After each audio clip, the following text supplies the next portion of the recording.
Ok, chicos, entonces nada más pido que me confirmen si se ve la pantalla. Sí se ve. Muy bien, entonces estamos bien. Ok, bueno, pues para empezar el día, pues nada más para recordarles, ya nos quedan, pues, con estas son 4 clases y solo una de laboratorio, por lo cual, bueno, pues comprenderán ustedes que, bueno, traté de abarcar lo más posible en cuestión a temas de físico-química, por lo cual, pues también les pido su comprensión en ese punto. Eh, Entender que, bueno, a lo mejor esta modalidad nos hace que avancemos un poco más lento y yo, más que otra cosa, pues tratando de que todos o la mayoría de ustedes pues hayan podido entender y hayan aprendido y se les haya quedado pues un poco de lo que traté de enseñarles a ustedes. ¿De acuerdo? Entonces, muy bien.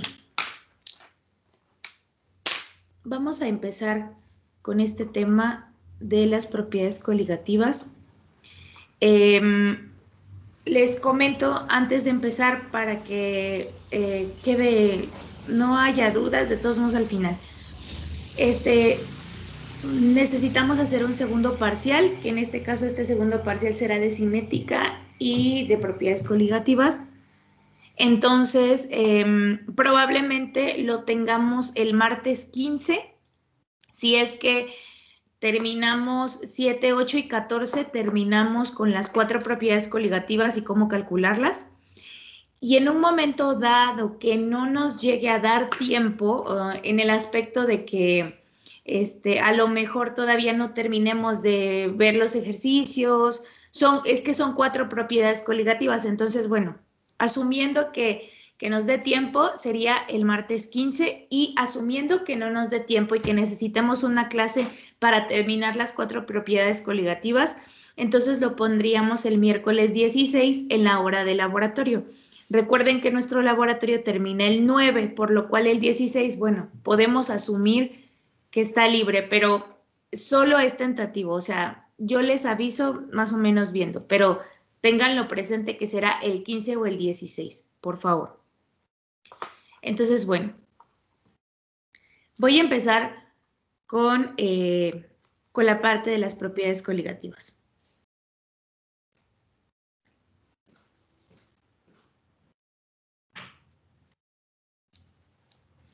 Por favor, si alguien no ve o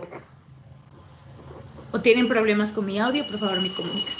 Entonces, para empezar a ver lo de las propiedades coligativas, bueno, tengo una pregunta previa, ¿sí? Y eso es porque habíamos dicho que, bueno, en este caso, de los datos requeridos para poder calcular o para poder responder la pregunta de las propiedades coligativas, pues es precisamente la concentración, y vamos a ver otro rubro después de la concentración que también va a ser muy importante para que podamos calcular o podamos entender las propiedades coligativas. Primeramente tenemos aquí tenemos pues algo que ya habíamos visto en las primeras clases, pero que realmente, bueno, no habíamos tenido la oportunidad de ocuparlo probablemente hasta la práctica anterior de la semana pasada. Y esa es la molaridad, ¿de acuerdo? Entonces, no hay mucha diferencia entre la molaridad y la molalidad. La única diferencia, acuérdense que la molalidad, que se expresa con una M minúscula, va a ser igual a los moles del soluto sobre los kilogramos de la disolución, ¿de acuerdo? ¿Cómo calculamos esto? Pues es exactamente lo mismo que hacíamos con la molaridad, en donde los moles son los gramos del soluto sobre el peso molecular. del soluto, ¿de acuerdo? Y la molalidad, pues obviamente aquí, bueno, lo voy a poner de este lado, son los moles del soluto sobre los kilos de la disolución o del solvente.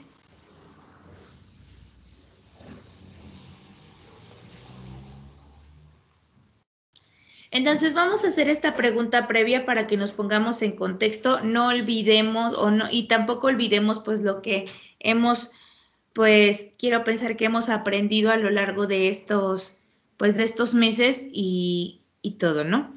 Entonces nuestra pregunta previa nos dice tenemos 20 gramos de cloruro de sodio en 600 gramos de agua y nos piden la molalidad de la disolución sabiendo que la masa molar del cloruro de sodio es de 58.5 gramos mol. Masa molar es exactamente lo mismo que peso molecular, para que no se confundan. Entonces, primeramente, si sabemos que tenemos acá datos, 20 gramos, 600 gramos de agua y tenemos un peso molecular de 58.5 gramos mol. Entonces, bueno, lo que voy a hacer aquí es, pues les pido que por ahí pues también enciendan sus calculadoras. Y bueno, pues lo primero que tenemos que hacer es calcular el número de moles de el cloruro de sodio, ¿ok? Entonces, para calcular el número de moles, ya dijimos que necesitamos los gramos del soluto, que en este caso el soluto es el cloruro de sodio, y en este caso son 20 gramos sobre el peso molecular del soluto. ¿Y quién es el peso molecular? Bueno, pues son los 58.5 gramos mol. 58.5 gramos mol. ¿Ok? Entonces, bueno, realizamos esta división. ¿Cuánto les da por ahí? 0.34. Así es. Entonces, muchísimas gracias. Nos da 0.34 y, bueno, pues si eliminamos unidades, pues los gramos con gramos se van y entonces ahora sí me quedan moles. Bien.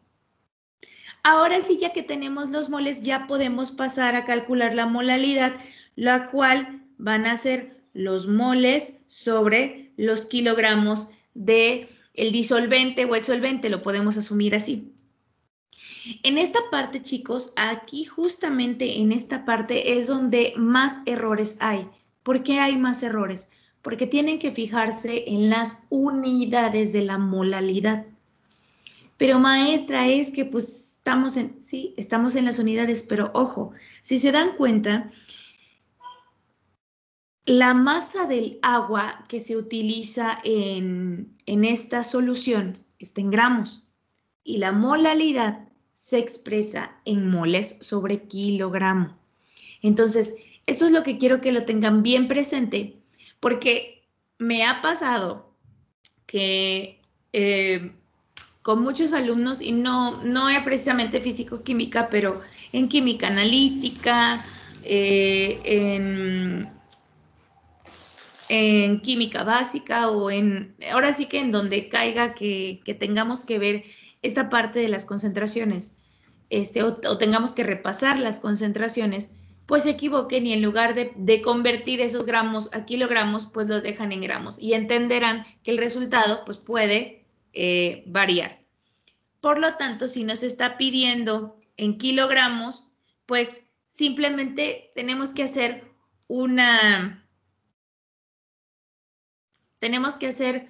la conversión y bueno, pues 600 gramos en kilogramos, pues súper rápido son 0.6 kilogramos, ¿ok? Y entonces, ahora sí ya que hicimos esta parte que aunque parezca muy X, es muy importante, porque siempre se les va la onda, o a la mayoría, no generalizo. Entonces ahora sí podemos sustituir Y entonces tenemos los moles de mi soluto, que son 0.34 moles sobre los kilogramos del solvente, ¿sí? Que en este caso mi solvente o mi disolvente va a ser el agua. Y estos son 0.6 kilogramos. ¿Cuánto les da su molalidad? 0.56. Ajá. 56, 66666, 666, ¿no? Y ahí está. Entonces, a lo mejor dicen, pues qué fácil, que no sé qué, ajá. Pero luego en el examen, sopa, se ponen nerviosos, se les olvida y no. Entonces, esta pregunta previa para poder entender las propiedades coligativas es importante porque vamos calentando motores, vamos a desenvolver el cheto y vamos a empezar a trabajar, ¿de acuerdo? Entonces, bueno, ya calculamos molalidad. Después nos vamos con un rubro importante, el cual tenemos que aprender a calcular si es que ya lo aprendieron previamente, digo, si es que no lo han aprendido previamente o repasar, ¿de acuerdo? Y esa es la fracción molar. Entonces, bueno, supongamos que, bueno, tenemos esa solución ideal o esa ecuación general que nosotros siempre hemos conocido, si se acuerdan, donde teníamos aquí que, ¿se acuerdan que teníamos la general que nos ponía algo como esto? A más B es igual a C más D, ¿no?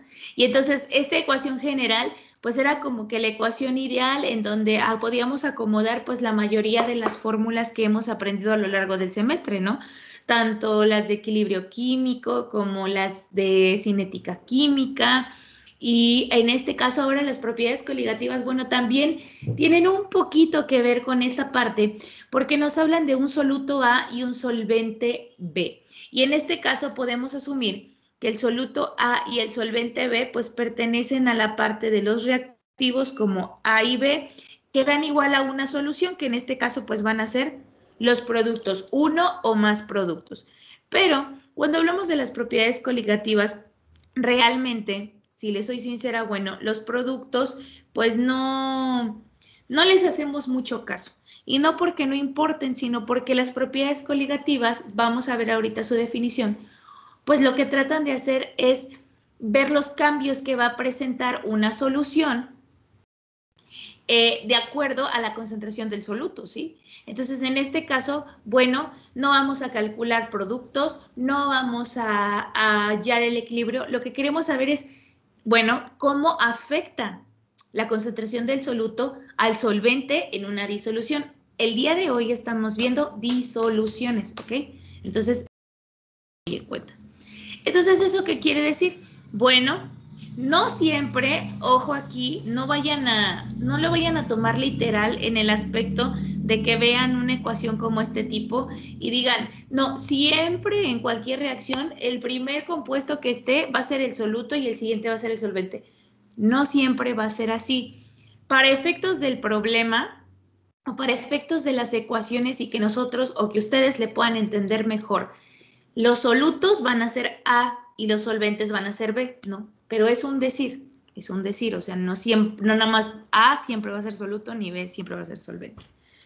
Entonces, la fracción molar lo que nos trata de decir, bueno, es que necesitamos obviamente calcular antes que otra cosa, la fracción molar se representa con moles, pero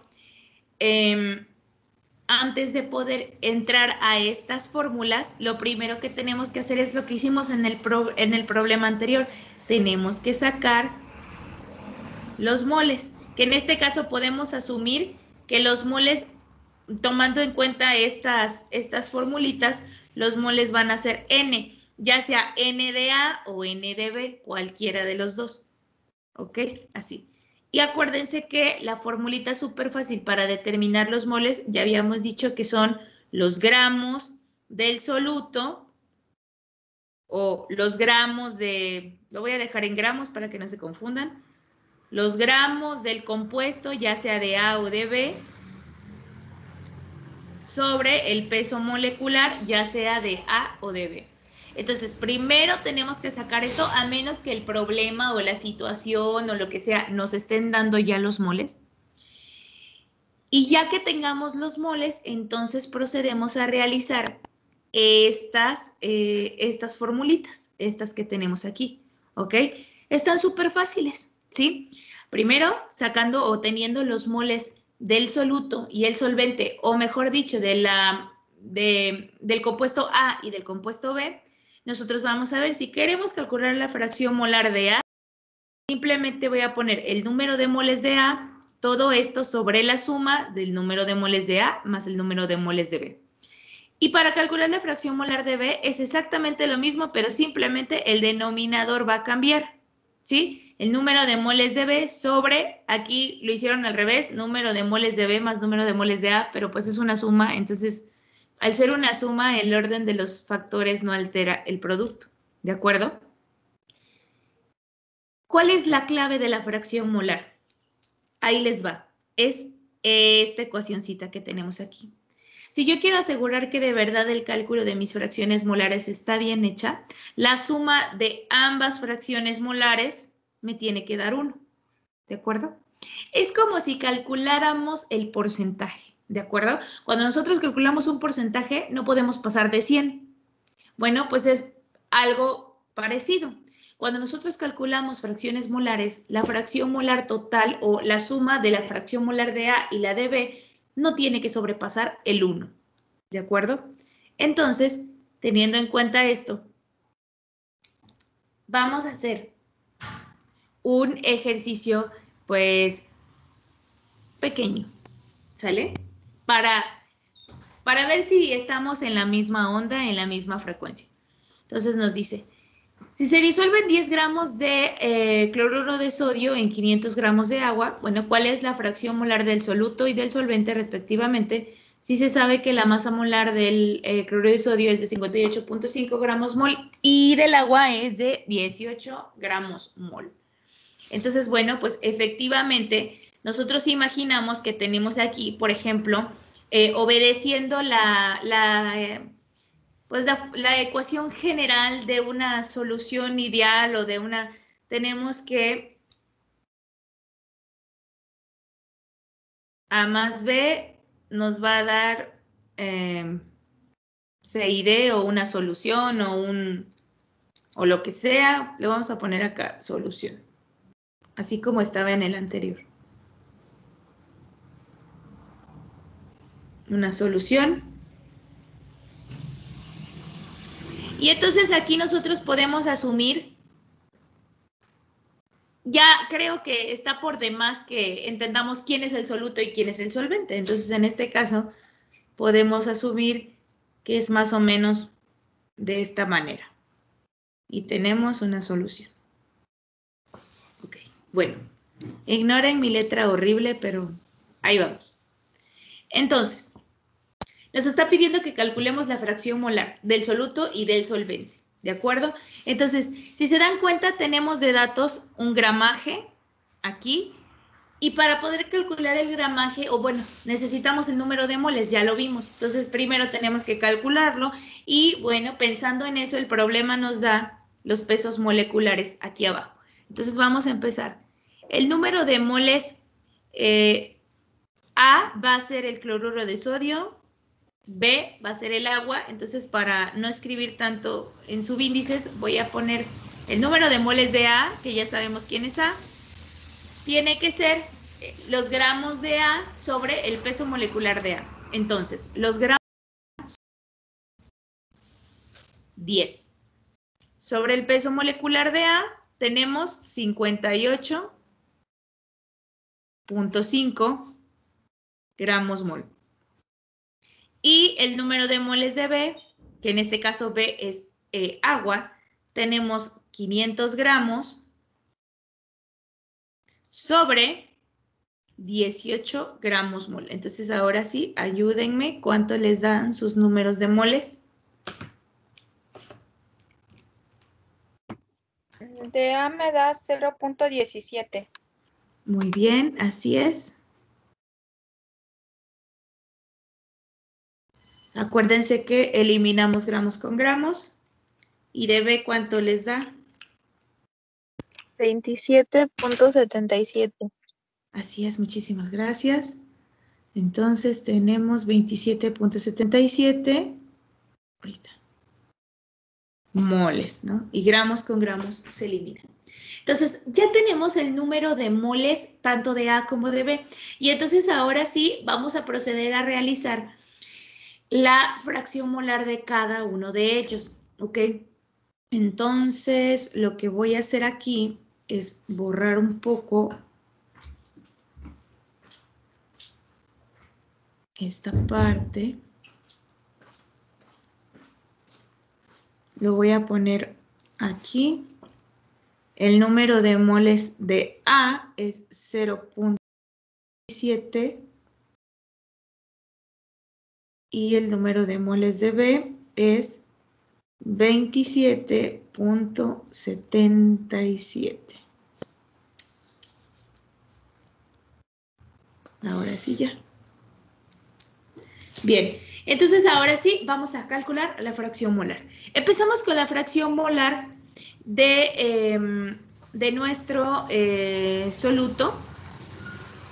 ¿De acuerdo? Entonces, la fórmula nos decía que la fracción molar de nuestro soluto, en este caso lo ponemos como A, es igual al número de moles de A sobre la suma de ambos. Entonces, para calcular, pues simplemente sacamos Na son 0.17 sobre 0.17 más 27.77. Y la fracción molar de B, que en este caso es el agua, bueno, lo tenemos aquí, 27.77 sobre la suma de ambos, 0.17 más 27.77. ¿Cuánto les da, chicos? La primera me dio 6.08 por 10 a la menos 3. 6.08 por 10 a la menos 3, que en este caso es aproximadamente como un 0.006, si no me equivoco. Vamos a ponerle aquí. 6.08 por 10 a la menos 3. El segundo, ¿cuánto les da? 0.99. Ajá. Le voy a poner 3 para ver qué tanto nos acercamos. Ahora, para calcular que nuestra fracción molar haya estado bien, ahora sí que bien calculada, bueno, pues entonces lo que tenemos que hacer aquí es exactamente hacer la comprobación. Entonces la comprobación nos decía que la fracción molar de A más la fracción molar de B nos tiene que dar 1. A lo mejor, ojo aquí, a lo mejor no nos da un 1 cerrado porque ustedes pueden ver que tenemos un resultado con muchos decimales, ¿sí? Con muchos números decimales. Por lo tanto, puede que estemos en 0.9998842, lo que sea. O sea, aquí la cosa es estar pues lo más cercano posible, ¿sí? Entonces vamos a hacer esta suma que nos dice que es 6.08 por 10 a la menos 3 más 0.993. Vamos a ver cuánto sale.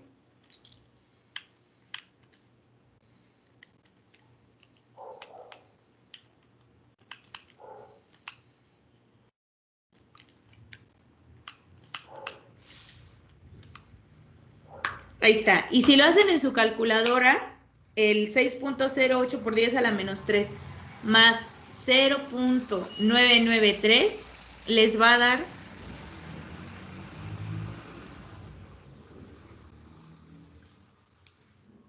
prácticamente 1, 0.99908, ¿sí? Por eso les digo, nos estamos prácticamente acercando. Entonces, bueno, podemos asumir que nuestro resultado está bien, nuestra fracción molar está bien calculada, fracción molar del cloruro de sodio, fracción molar del agua. Y entonces, bueno, pues a simple vista nosotros sabemos realmente, bueno, quién abunda en esta disolución, que en este caso, pues va a ser el agua. ¿Sale? Bien, vamos a calcular otro rápidamente para entenderle o para tenerlo más, un poco más entendido. Y entonces otra vez tenemos, en esta disolución, bueno, tenemos pues dos líquidos, no tanto es un sólido, tenemos etanol y tenemos agua. Y entonces aquí nos dice que tenemos 23 gramos de etanol, este es su peso molecular, 90 gramos de agua, peso molecular del agua, y vamos a calcular su fracción molar. Entonces nos vamos para allá. Tomando en cuenta que el etanol podía fungir como A y el agua podía fungir como B, voy a calcular mis moles de A porque pues no nos los está dando. Por lo cual, acuérdense, moles es igual a los gramos del compuesto, que son 23 sobre 46 gramos mol. Los moles de B son 90 sobre el peso molecular. ¿Cuánto les da, chicos? El primero 0.5 mol.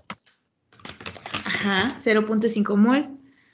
¿Y el segundo cuánto les da? 5. 5 moles, ¿de acuerdo? Entonces, ya teniendo esto, pues simplemente pasamos a calcular las fracciones molares. Y entonces calculamos de A y calculamos de B. Y entonces nos dice aquí que para A es los moles de A sobre la suma. Y para B es los moles de B sobre la suma. ¿Sale? Entonces, esto pues realmente no está nada difícil. Lo hago por acá, nada más para tenerlo aquí.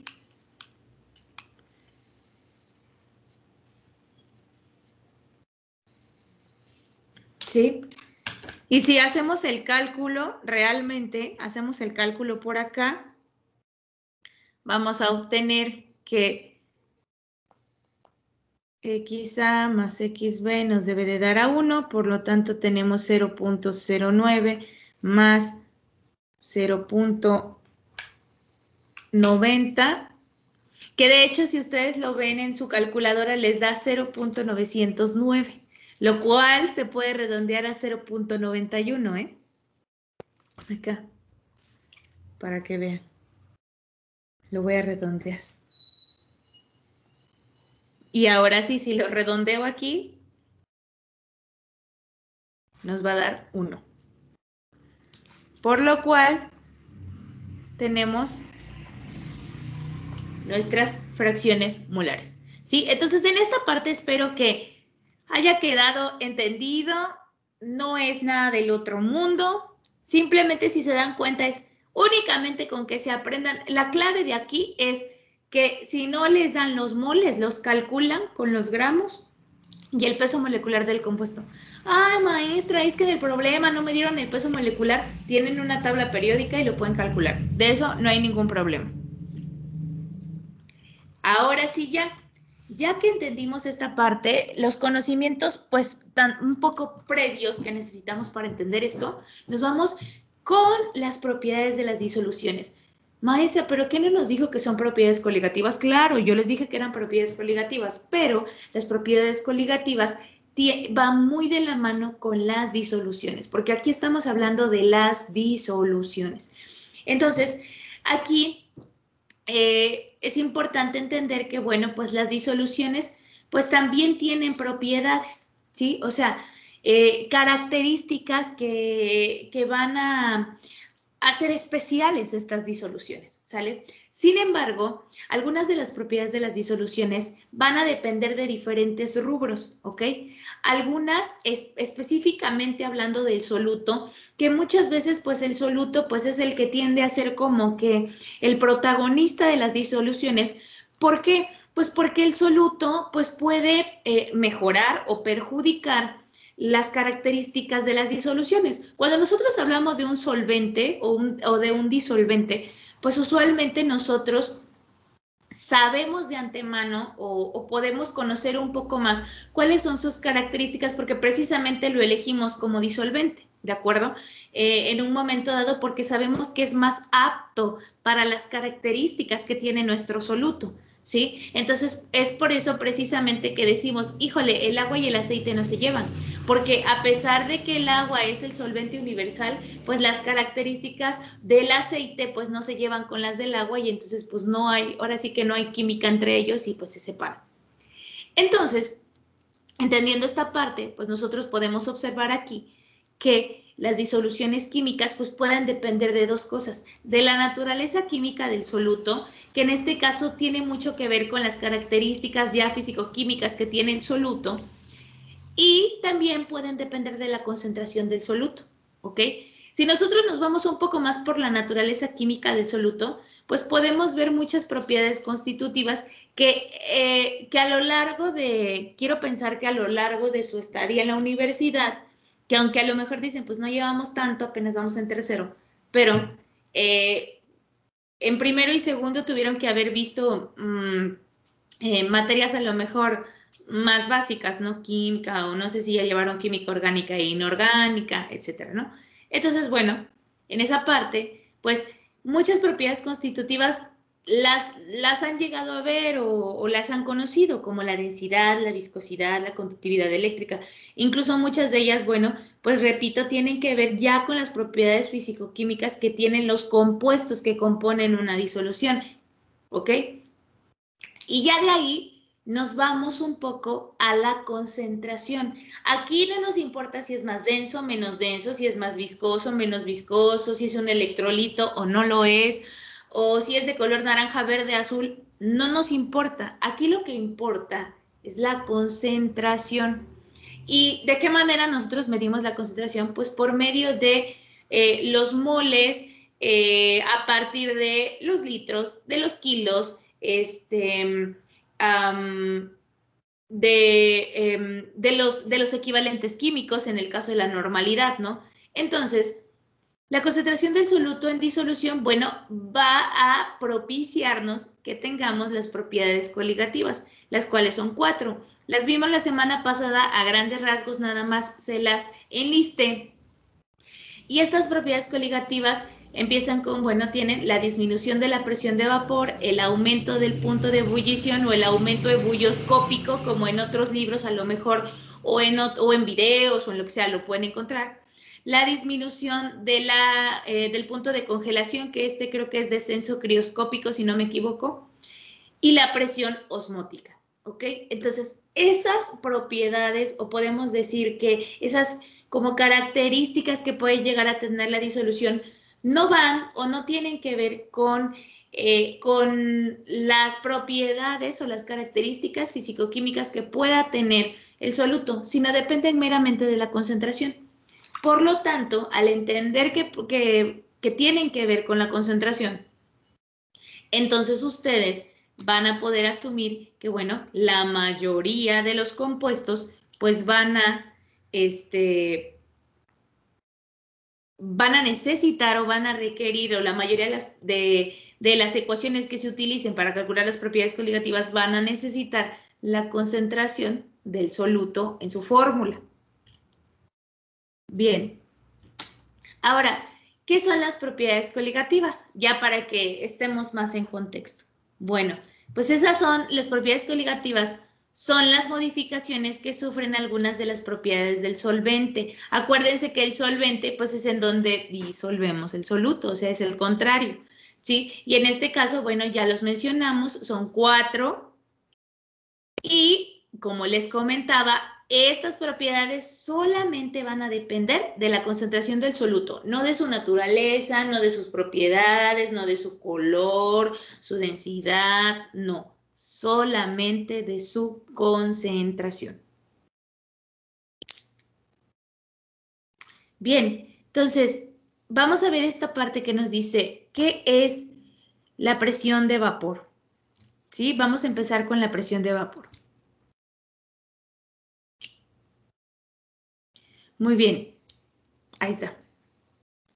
La presión de vapor, ¿cuál es? Bueno, la presión de vapor es la presión que ejerce la fase gaseosa sobre la fase líquida y paredes del recipiente en un estado de equilibrio dinámico entre ambas fases, perdón. En otras palabras, podemos decir que recuerden que el vapor es un gas. Y habíamos dicho que cuando veíamos, por ejemplo, el equilibrio químico respecto a presión, ¿se acuerdan que dibujábamos un recipiente? Que les dibujaba yo un recipiente y que les decía que para que nosotros pudiéramos calcular los equilibrios o el Kp, que era el equilibrio respecto a presión, hablábamos sobre presiones parciales. Espero que recuerden esas partes. Y decíamos, bueno, pero ¿cuáles son las presiones parciales? ¿O a qué se refiere con las presiones y la presión total y la no sé qué?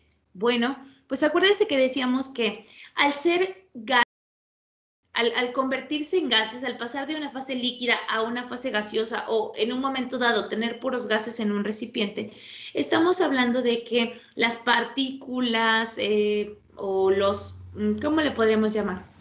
Los átomos, las moléculas, no sé, digámosle partículas.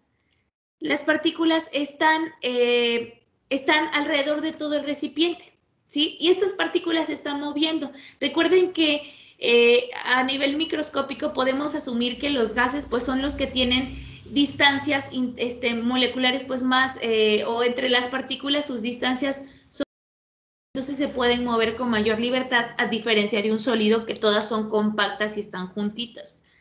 Entonces, lo que nosotros vemos por aquí es que tenemos varias partículas de un gas. Y estas partículas lo que van haciendo es chocar contra las paredes del recipiente una y otra vez. ¿Sí? Entonces, ¿qué es lo que vemos aquí? Esa es la presión parcial, el número de choques o los choques que tiene ese gas contra el recipiente. ¿Sale? Entonces, cuando hablamos de la presión de vapor y cuando nos dice sobre las paredes del recipiente, sobre la fase líquida, lo que nos está tratando de decir es que al ser vapor, al convertirse en vapor y el vapor siendo un gas, pues tenemos que entender que ese vapor o que ese gas formado está ejerciendo una presión dentro del recipiente. ¿Sí? O en un momento dado, pues está ejerciendo una presión en el sistema. Acuérdense que el sistema, pues es donde nosotros desarrollamos nuestra solución o donde nosotros estamos trabajando, lo que estamos estudiando. Entonces, lo que nos trata de decir es, bueno, ¿qué tanta presión va a ejercer esa fase gaseosa? ¿Qué tanta presión va a ejercer ese vapor? Entonces, aquí lo que nos está diciendo la presión de vapor es que cuando nosotros agregamos un soluto, la presión de vapor, ¿sí?, no va a ser tan grande como cuando tenemos la presión de vapor con un soluto. Cuando tenemos la presión de vapor del solvente solito, del agua pura, ¿no? Y eso precisamente tiene mucho que ver con la práctica que se hizo en la semana pasada. Por ahí creo que les dejé un video, aparte de los que les enseñé en la clase, de una chica que hace como que experimentos caseros de las cuatro propiedades coligativas. Y entonces, en una de esas, ella empieza, no, disculpen si no es el video que les estoy mencionando porque vi un chorro de videos, pero creo que sí es ella. Y entonces empieza a agarrar, pone en la estufa su agua y le empieza a agregar sal, pero no sé si le seguía agregando o le agregaba solamente una medida y esperaba a que llegara a ebullición. Pero, por ejemplo, hay unos experimentos donde les echan y les echan sal. Dicen, bueno, vamos a ver, todavía aguanta más y le echan, y todavía aguanta más y le echan.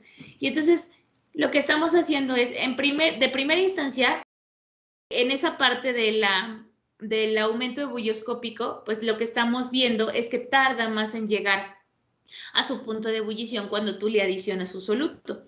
Pero cuando hablamos, por ejemplo, de la presión de vapor, estamos hablando de que la presión ejercida por el gas del vapor va a ser menor. Ahora nos dice, bueno, la presión de vapor, ¿cómo la vamos a clasificar en los líquidos? Bueno, aquí es importante. Los líquidos pueden llegar a ser volátiles o no pueden llegar a ser volátiles, ¿ok? Entonces, ¿qué quiere decir cuando tenemos un líquido volátil y no volátil? ¿Sí? Por ejemplo, a lo mejor más adelante, no lo sé, ahora sí que ustedes han de saber. A lo mejor más adelante van a manejar una campana de extracción, van a manejar, tienen que llevar equipo de protección personal, a lo mejor ya lo hicieron, repito, no recuerdo, no lo sé. Entonces, ¿qué quiere decir cuando son volátiles? Bueno, que poseen una presión de vapor elevado a temperatura ambiente. Y los líquidos no volátiles poseen una presión de vapor bajo a temperatura ambiente. ¿Eso qué quiere decir? En pocas palabras, va un poco de la mano con su punto de ebullición. Tenemos compuestos que llegan a su fase gaseosa a temperatura ambiente, ¿sí? O sea, que luego les dicen, tienes que ocupar este compuesto, principalmente, si no me equivoco, el ácido clorhídrico, y sobre todo cuando está concentrado. Entonces, tienes que ocupar el ácido clorhídrico. En la campana de extracción nada más abres la botellita, lo vacías y no sé qué, pero no lo vayas a dejar abierto porque se volatiliza, ¿no? Y entonces, ¿qué es lo que dice? Bueno, ¿por qué? Porque su punto de ebullición o en un momento dado su presión de vapor es tan alta que a temperatura ambiente inmediatamente se volatiliza, tiene que estar cerrado, tiene que quedarse adentro. La presión de vapor está ahí contenida y entonces cuando sale sopas se eleva su presión de vapor porque las partículas están moviéndose unas con otras. Cuando los líquidos no son volátiles, pues tenemos la ventaja de que su presión de vapor es tan baja a temperatura ambiente que no hay una influencia, no hay, ¿cómo le podemos decir? No hay tanto problema con que, por ejemplo, agarres un vaso de agua y lo dejes a la intemperie, ¿sí? Su presión de vapor es bastante baja. ¿Y qué es lo que tenemos que hacer para aumentar esa presión de vapor? Elevar la temperatura, ¿de acuerdo? Pero bueno, ahorita no estamos hablando un tanto de temperaturas, sino estamos hablando, por ejemplo, usualmente de cuando tenemos líquidos volátiles y cuando no son volátiles. Entonces, vamos a empezar a entender esto, vamos a empezar a ver qué onda con esta presión de vapor. Usualmente, aquí tenemos un texto que nos habla sobre la ley de Raoult, o la ley de Raoult, como ustedes le quieran llamar. Es francés, así que me disculparán, no sé francés, entonces probablemente mi pronunciación no sea la correcta. Pero este cuate, que creo que se llamaba François no sé qué, Rowe, ahí está, François-Marie Rowe, estableció pues una ecuación que nos va a ayudar a determinar pues la presión de vapor, ¿de acuerdo? Pero usualmente este cuate François o este químico estudió una solución ideal en donde el soluto no era volátil y el disolvente sí lo era. ¿Qué quiere decir? Por ejemplo, imagínense acá como cuando nosotros ponemos a hervir agua con sal. Si nosotros agarramos y le agregamos sal al agua y la mezclamos, probablemente podamos asumir que ya tenemos una mezcla homogénea. Pero cuando nosotros empezamos a llevar a ebullición esto, y a alguno de ustedes se le olvida que dejó la olla con el agua con sal lista para hervir el pollo o lo que sea, y se les consume el agua, ¿qué es lo que les va a quedar? La sal, ¿ok? Entonces, estamos asumiendo que, bueno, probablemente la mezcla o la disolución de agua con sal sea una solución ideal para la ley de Rolle. ¿Ok? Entonces, aquí nos dice que Rolle estableció que la presión parcial ejercida por el vapor del disolvente, esta que tenemos aquí, sobre una disolución, es igual al producto de la fracción molar del disolvente en de la disolución por la presión del vapor del disolvente. Entonces, en otras palabras, aquí nos dice, cuando nosotros aumentamos la fracción molar del soluto no volátil, la presión del vapor va a disminuir, ¿ok? Entonces, aquí lo que, en pocas palabras, lo que me gustaría que se les quedara a ustedes, más que otra cosa, es esta partecita de aquí. ¿Sí? Entonces, la reducción de la presión de vapor va a depender directamente de la fracción molar de las partículas del soluto. Entre más grande sea la fracción molar, la presión parcial o la presión de vapor, perdón, va a disminuir. ¿Ok? Entonces, ¿qué sucede con la presión de vapor del solvente al adicionar el soluto? Aquí lo que nosotros estamos, repito, aquí lo que nosotros estamos tomando en cuenta o lo que nosotros tenemos en la cabeza más o menos es que en un momento dado el soluto no es volátil, o sea, no se va a evaporar junto con el solvente, como el ejemplo del agua con sal. Entonces, ¿qué sucede con la presión de vapor? Bueno, cuando nosotros adicionamos un soluto, la presión de vapor va a bajar. Entre más concentración de soluto tengamos, la presión de vapor va a disminuir más. Entonces es inversamente proporcional. Entonces, acuérdense, eso más soluto, menor presión de vapor, inversamente proporcional. Entonces aquí, por ejemplo, la ecuación principal o la ecuación estrella de la ley de Rolle es la que ustedes pueden ver en el segundo cuadro amarillo, que nos dice que la presión de vapor es igual a la presión del solvente puro, o sea, a la presión de vapor del solvente o del disolvente, podemos asumirlo por la fracción molar. Entonces, si se dan cuenta, para que entendamos el contexto de esto, esta presión del solvente puro o la presión de vapor del disolvente puro va a ser como una constante, porque esa nosotros la podemos encontrar en una tabla y decimos, a ver, ¿cuál es la presión de vapor obviamente a una cierta temperatura, ¿no? ¿Cuál es la presión de vapor del agua a 25 grados? Ah, no, pues son tantos milímetros de mercurio, porque estamos hablando de presión. En los gases ideales usábamos atmósferas, pero ahorita vamos a ocupar presión de mercurio para efectos del ejemplo, ¿sí? Pueden ser bares, pueden ser atmósferas, pueden ser pascales, etcétera. Pero bueno. Y entonces, si se dan cuenta, la presión del solvente puro o la presión de vapor del compuesto es una generalidad, o sea, es algo que ya está estudiado y que, repito, lo podemos encontrar en tablas. ¿Qué es lo que va a cambiar? Pues lo que va a cambiar es la fracción molar, porque la fracción molar sí va a depender como que de la situación que estemos pasando nosotros, ¿de acuerdo? Entonces, por esa razón es que dice que la presión de vapor o su disminución va a depender directamente de la fracción molar del soluto o del compuesto que estemos trabajando, ¿de acuerdo?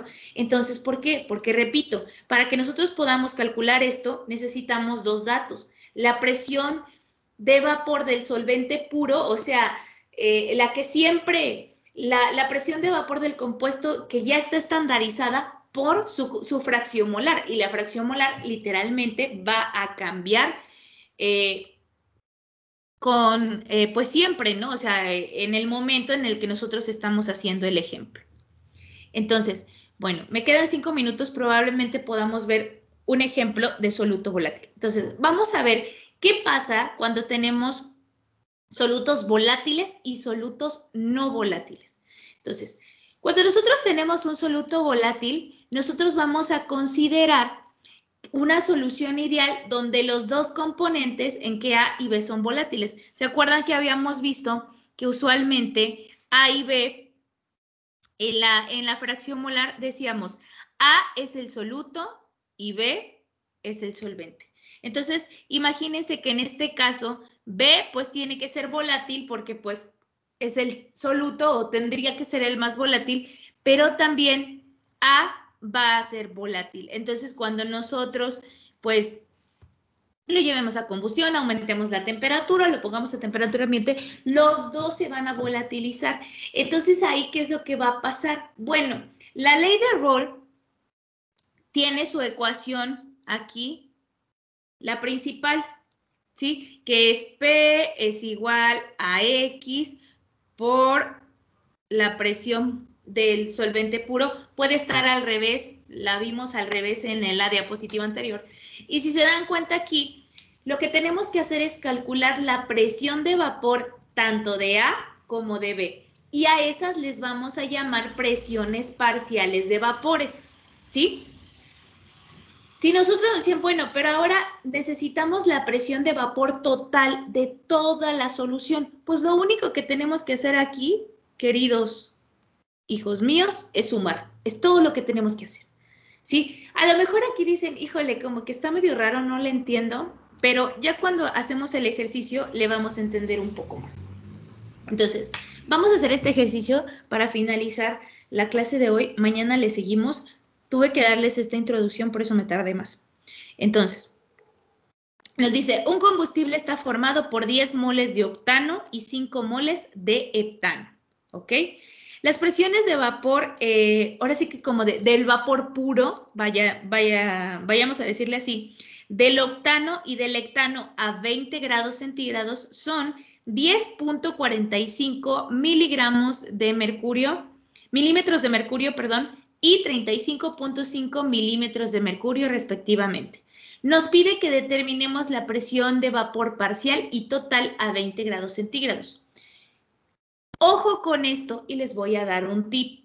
¿Cómo yo sé que el compuesto que yo estoy estudiando es volátil o no es volátil? Usualmente los problemas nos van a decir, calcula la presión de vapor parcial y total. Y cuando nos piden eso, es que ya sabemos que nuestro soluto va a ser volátil, ¿de acuerdo? Entonces, a lo mejor es una ayudadita que les podría dar a futuro, les puede servir.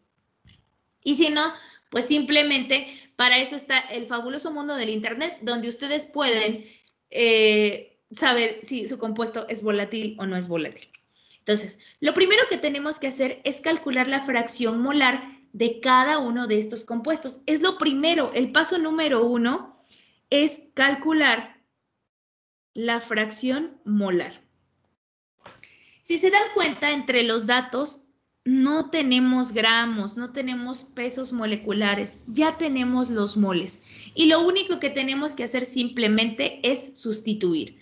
Entonces, yo aquí voy a calcular, por ejemplo, la fracción molar del octano. La fórmula de la fracción molar, súper fácil, nos dice los moles del compuesto son 10 sobre la suma de A y B. Podemos asumir que el octano es A y el heptano es B, como ustedes quieran. Y sumamos. La fracción molar del heptano son 5 moles sobre la suma de ambos. ¿Ok? ¿Cuánto les da su fracción molar?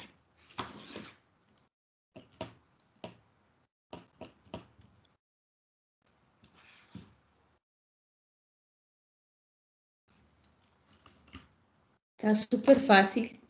¿Cuánto les da? De octano 0.66. Muchas gracias. y del heptano nos da 0.33. Si nosotros hacemos la suma, nos va a dar 0.99, entonces vamos bien. Ya que sacamos la fracción molar, ahora sí vamos a empezar a calcular la presión de vapor parcial. Primero tenemos que calcular la presión de vapor del octano, luego la del heptano y luego la presión total. ¿Ok? Aquí nos dice, calcúlalo a 20 grados centígrados. ¿Ok? ¿Por qué? Porque las presiones de vapor puras están a 20 grados centígrados. Entonces, pues debemos de tener homogeneidad.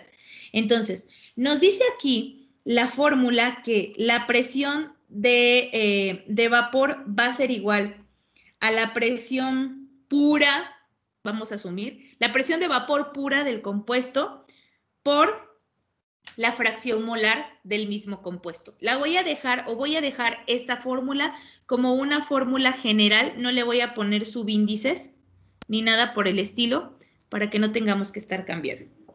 Entonces, vamos a calcular la presión de vapor del octano. Entonces nos pide, ¿cuál es la presión de vapor puro del octano a 20 grados centígrados? Esa cifra que ya la podemos encontrar en una tabla. Aquí está. A 20 grados centígrados son 10.45 milímetros de mercurio.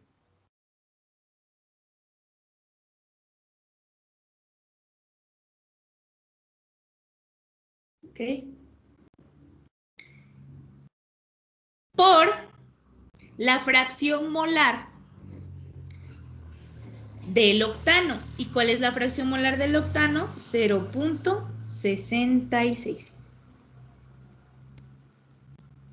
Entonces, ¿cuál es la presión de vapor del octano?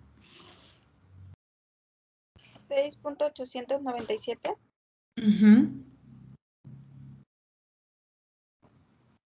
Muy bien. Me van a decir, maestra, pero ¿por qué? ¿En qué unidades lo vamos a poner? ¿La presión? Pues debe de estar en milímetros de mercurio. Maestra, ¿pero qué no se supone que la fracción molar? A ver, si tenemos moles aquí y moles aquí, ¿qué le pasa a la unidad? Se cancela. Entonces, por eso es que nuestras fracciones molares son, no tienen unidad, ¿sí? Son adimensionales.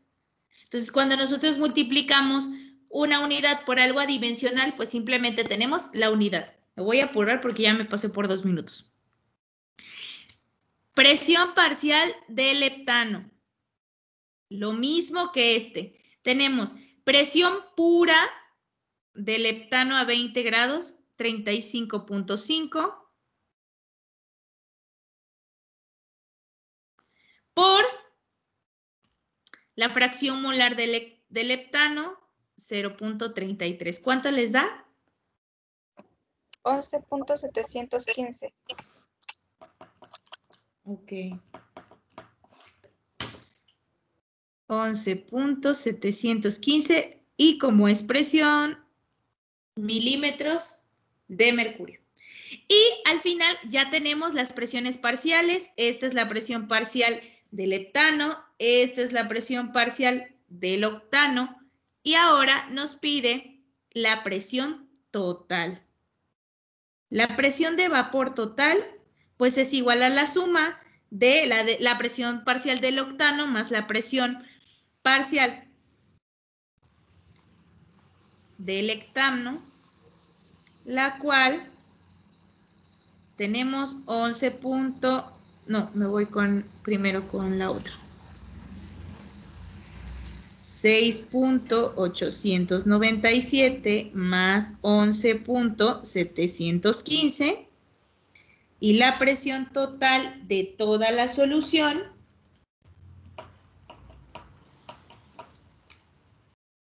si no me equivoco, va a ser 18.612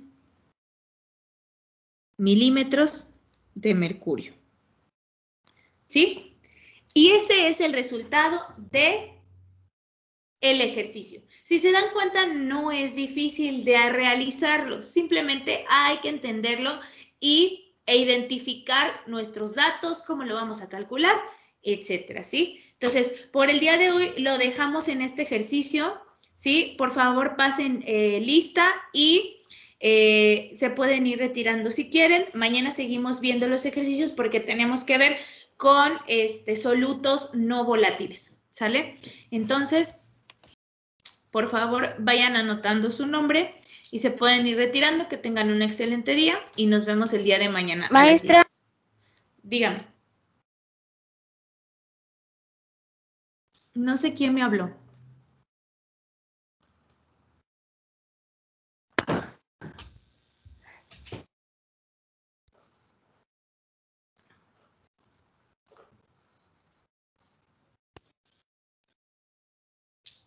Maestra, es que me avisó mi compañero Manuel que se le fue el internet y a mi compañera Cielo se le fue la luz. ¿Podría anotar sus nombres? Ahorita aquí los anoto. Es Cielo, ajá. ¿Y cómo se llama el otro compañero? José Manuel Martínez. Ok, muchas gracias. Ya están anotados.